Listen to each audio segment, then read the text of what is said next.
नाज़रीन आदाब, न्यूज़ 18 उर्दू में आपका इस्तकबाल है। मैं हूं मोहम्मद वैसाल आज़म और आप देख रहे हैं खबर खास। त्रिपुरा में इन दिनों हालात थोड़े संगीन हैं। हालांकि इसकी जो शुरुआत होती है इन हालात की, वो त्यौहार से होती है।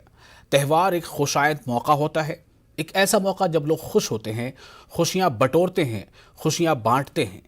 लेकिन अक्सर कई गुज़िश्ता महीनों से देखा जा रहा है कि त्यौहार जो है वो कहीं ना कहीं किसी दूसरे कम्युनिटी के लिए या किसी और तीसरे के लिए कुछ दुख का मौका ही बन जाता है। इस बार शुरुआत हुई है बांग्लादेश से। बांग्लादेश में जिस तरह से वहां पर दुर्गा पूजा के दौरान दुर्गा पंडालों के साथ कुछ शरपसंद जो अनासिर कहे जाते हैं, उन्होंने वहां पर तोड़फोड़ की और उनका यह कहना था कि पंडालों में से कुछ ऐसी चीजें थी जिससे उनके जज्बात मजरूह हो रहे थे। बहरहाल वहां से यह शुरुआत होती है और उसके बाद वहां पर जिस तरह से मंदिरों पर भी जो शरपसंद नासिर हैं वो पथराव करते हैं, कई जगहों से ऐसी खबरें आई और उसका असर अब हिंदुस्तान में आ गया।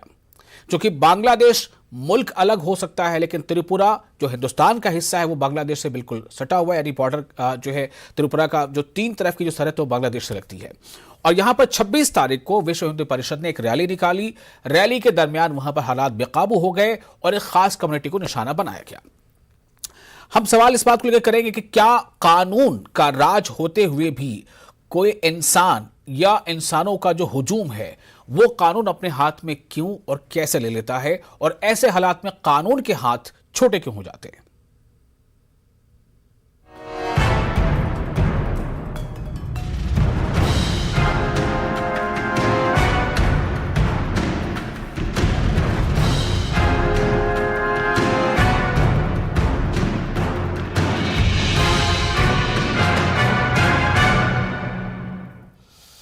यानी पड़ोसी मुल्क बांग्लादेश में जो कुछ हुआ उसकी हर तरफ से उसकी भर्त्सना की गई, उसे कंडेम किया गया, उसकी मजम्मत की गई, उसकी निंदा की गई। खुद हिंदुस्तान में भी कई तरह के लोगों ने, कई तबकों के लोगों ने, कई समुदाय के लोगों ने और कई शहरों में इसके खिलाफ आवाज उठाई सड़क पर निकलकर।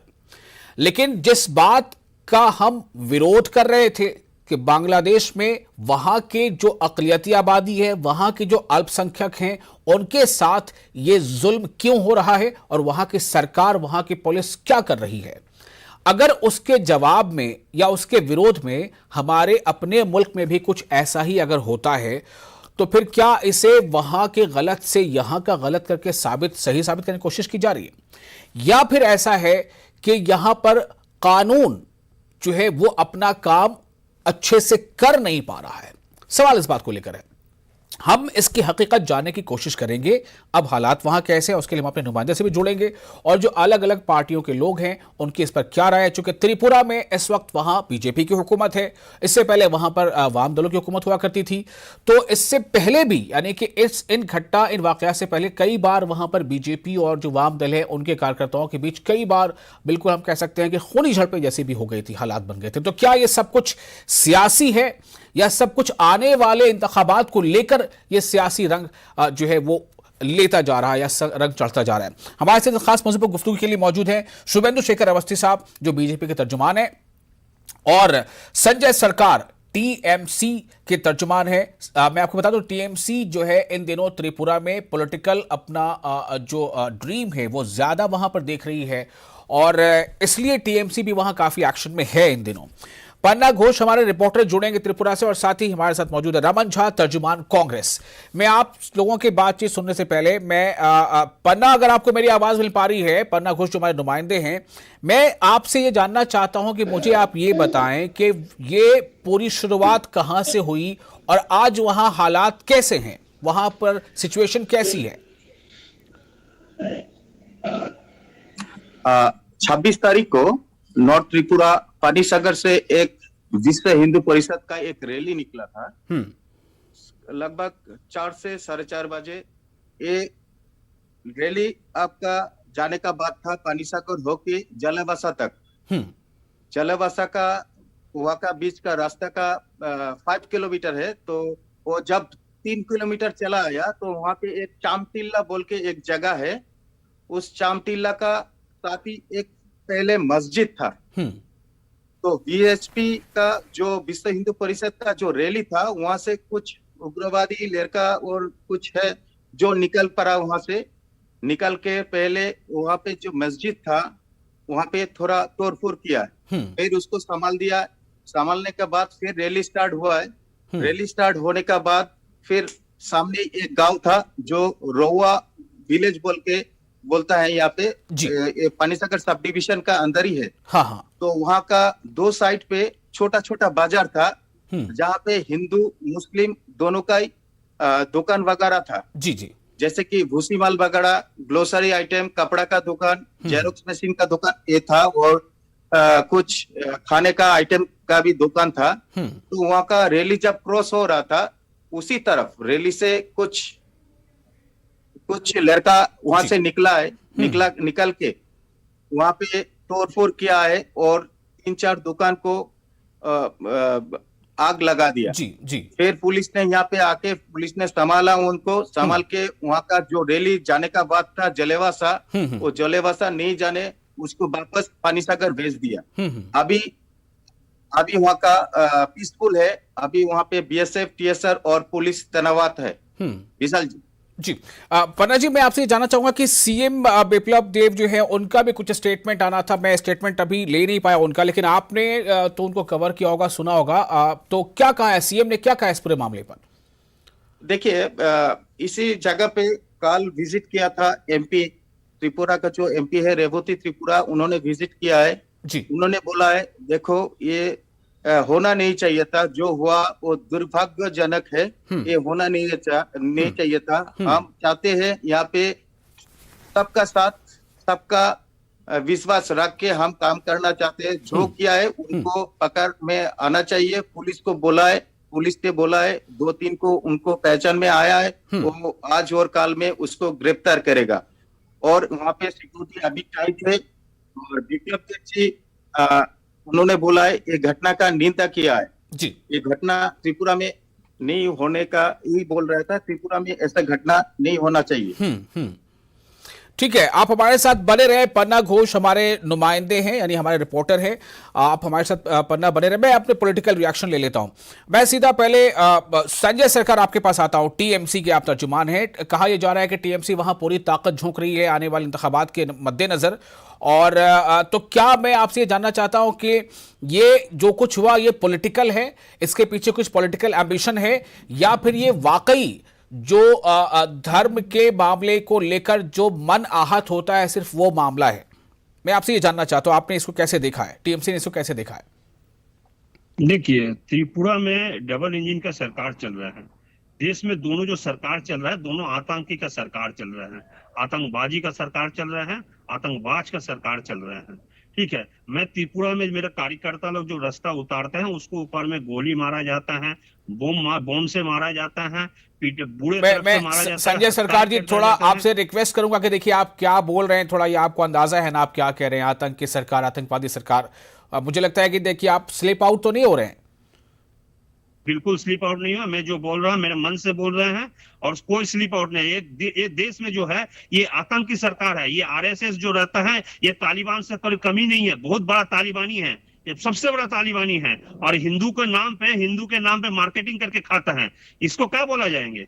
पूरा हिंदू धर्म को बेच के खा रहा है। हिंदू की हिमायत के लिए कुछ कर रहा है? बोलिए, सियासत में तो बैठे हुए हैं। क्या काम किया बताइए 7 साल में? क्या दिया? त्रिपुरा में 10,000 टीचर को किक करके निकाल दिया गया है। वहां पर 850 जो सरकारी स्कूल था उसको प्राइवेटाइजेशन कर दिया गया है। त्रिपुरा का आदमी लोग को कुछ बिल्कुल विकास नहीं हुआ है। बिप्लब देव एक जो आतंकी है, बहुत बड़ा आतंकी है। वहां पर कोई भी उसको खिलाफ अगर कोई रैली निकालता है, वहां पर भी उनको पहले कम्युनिस्ट लोग के ऊपर, अभी हम लोग वहां पर मजबूत स्थिति में आने वाले 2023 में हम सरकार बना रहे हैं त्रिपुरा में। बिल्कुल सरकार बना रहे हैं। हमको जनता को साथ में है। वो जिस तरह से जनता रोज हम लोग के साथ जुड़ रहे हैं, हम नेता के ऊपर इतना ये नहीं है, मैं कार्यकर्ता के ऊपर, हम कैडर बेस पार्टी कैडर के ऊपर में भी 78,903 बूथ में हम लोग का कैडर था और कार्यकर्ता था। इसके लिए हम लोग 292 सीट में चुनाव, 202 सीट में तो आपको मालूम है 2 इंतकाल कर गया, तो इसके चलते नहीं हो पाए थे चुनाव। उसमें 292 में 213 सीट जीता था। अभी हम 217 सीट में पहुंच जाएंगे 294 में। मैं आपको बता रहा बंगाल में। देखिए संजय सरकार जी, आप जो कह रहे हैं वो बात सही हो सकती है, लेकिन ये भी सच है कि वहां अभी आपकी सरकार नहीं है।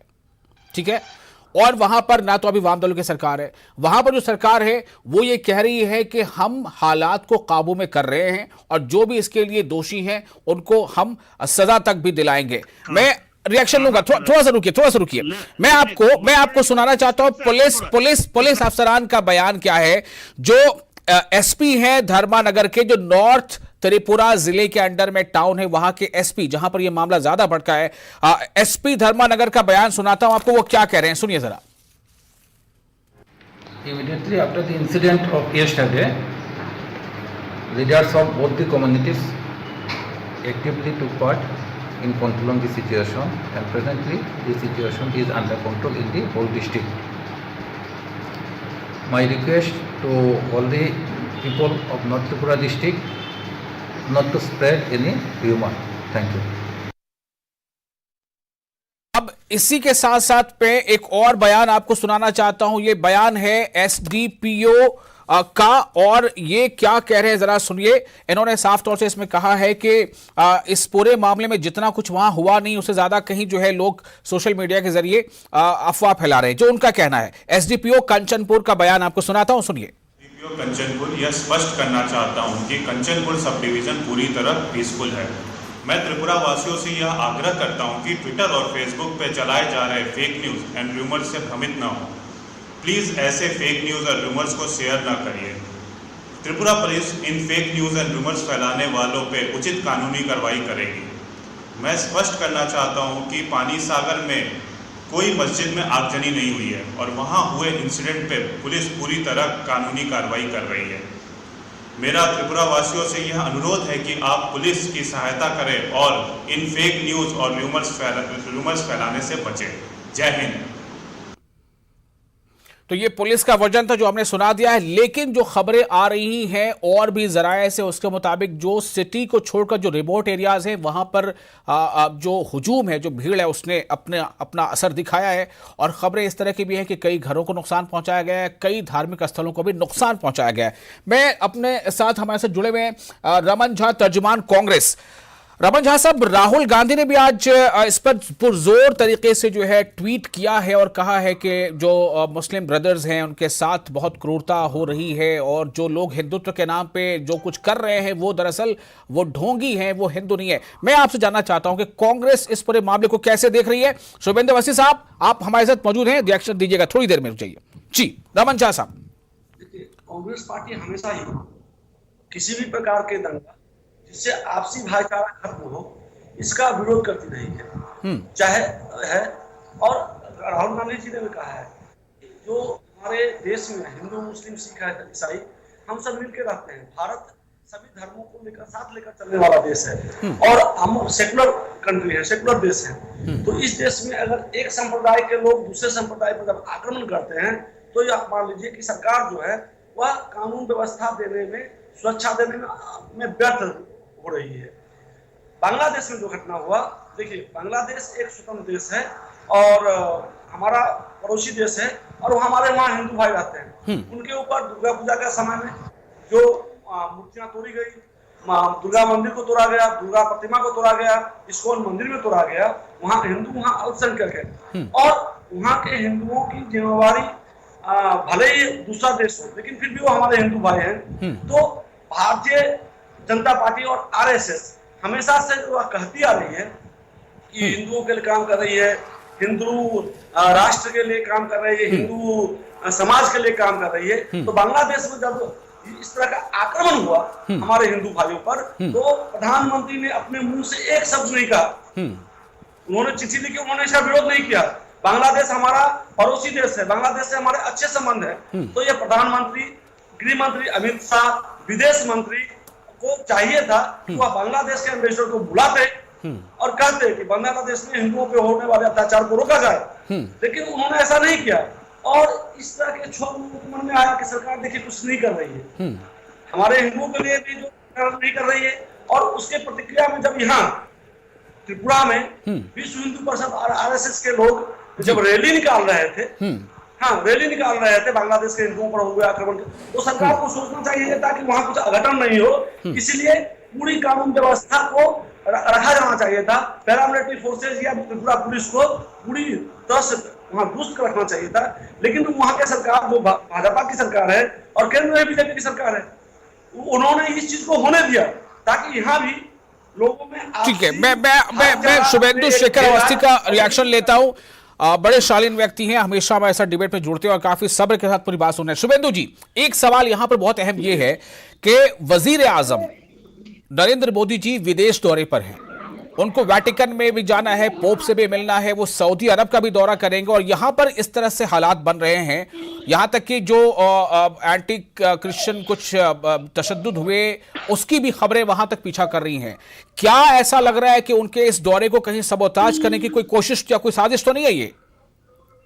नहीं, देखिए मैं खाली विशाल साहब एक ही बात कहूंगा। सबसे पहले तो जो संजय सरकार जी थे, ये बड़ा सरकास्टिक और बड़े गलत शब्दों का प्रयोग करते हैं। नहीं, पहले आप मुझे उस पर भी टिप्पणी कर दीजिए प्लीज। पहले क्या आप या बीजेपी क्या कह रही है इस पूरे मामले पर जो वहां त्रिपुरा में हुआ है?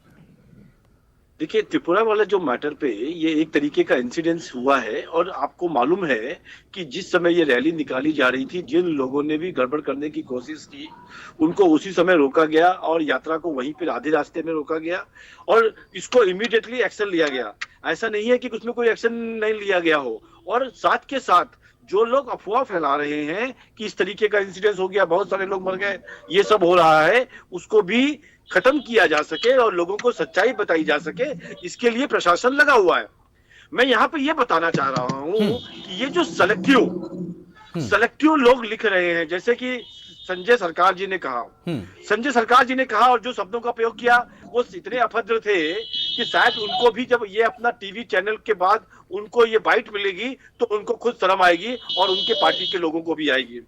जहां तक कांग्रेस का सवाल है, सुनिए, मैं आप बोल रहे थे तो नहीं बोल रहा था। बर्बर को बर्बर बोलेंगे, हम बोलेंगे, जरूर बोलेंगे। आप जो हिंदू मुसलमान जो बोल रहे थे, मैं इस तरीके के डिबेट में पार्टिसिपेट नहीं करता हूँ। उसको खिलाफ हम हमेशा बोलेंगे और हमेशा बोलते जाएंगे हम।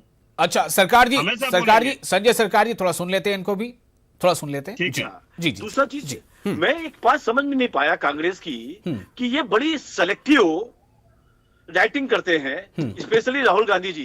जब वेस्ट बंगाल के अंदर हिंदू मर रहे थे, देखिए फिर हम वहां जाएंगे, आप बिल्कुल बेशक ये बात कह लीजिएगा, बेशक ये बात कह लीजिएगा, लेकिन मैं सिर्फ ये कहना चाहता हूं फिलहाल थोड़ा सा कि देखिए गाड़ियां जलाई गई हैं, इससे आप इनकार नहीं कर सकते, घरों को जलाया गया है, दुकानें जलाई गई हैं। वही तो कहना चाह रहा हूँ, मैं आपको वही कहना चाह रहा हूँ कि जब वेस्ट बंगाल के अंदर हिंदुओं पर हत्या हो रही थी, ढाका में लोग मारे जा रहे थे, तब राहुल गांधी सो रहे थे।